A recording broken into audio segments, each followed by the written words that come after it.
Immediately after the quake, emergency crews did fan out to inspect bridges, airport runways, train tracks, roads, just about everything you can think of. And we're starting to get some of those reports tonight. Our Andrea McCarran has been monitoring things like schools and offices all afternoon.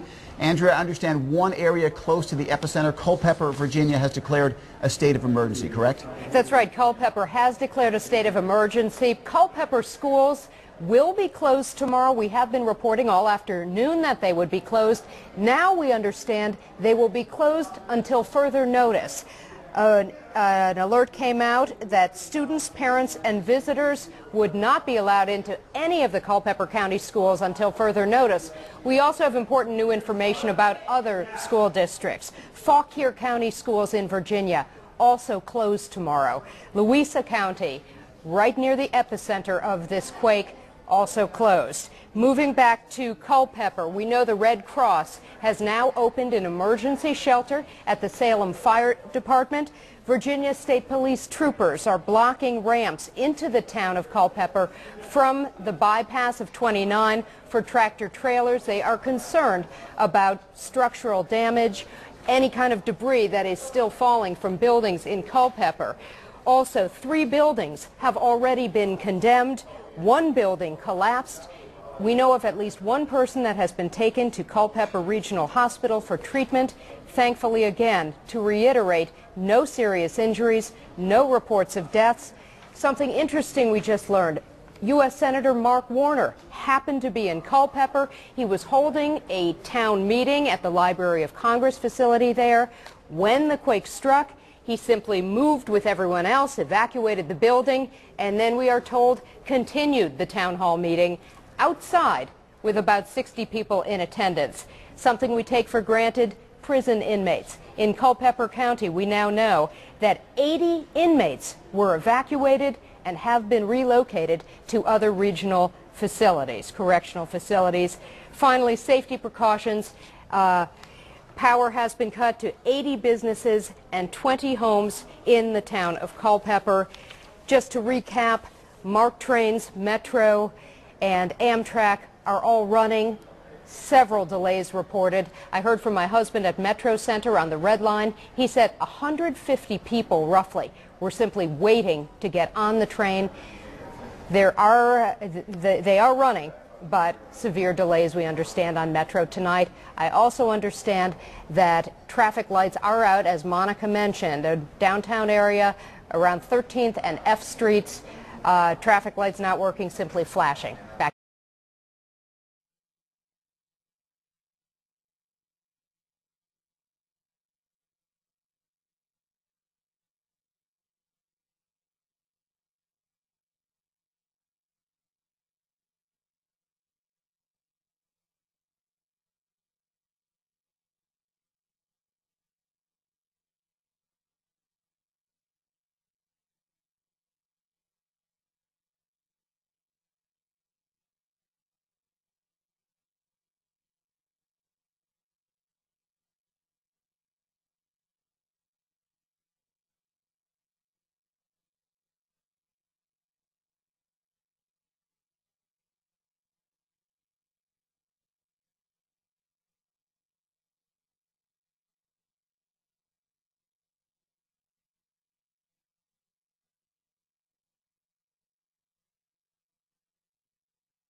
bring in nuclear expert and physicist Dr. Michio Kaku, who is with us again tonight. Good to see you, Dr. Kaku. When you have to go to the backup, that doesn't sound good. Not good at all. We just dodged the bullet on this one. There are 4 backup pumps. One of them is out. If all 4 go out, then you're on the road to a full-scale meltdown. Fukushima. That's what happened in Japan. All the backup pumps went out, batteries went out, then you're dead in the water.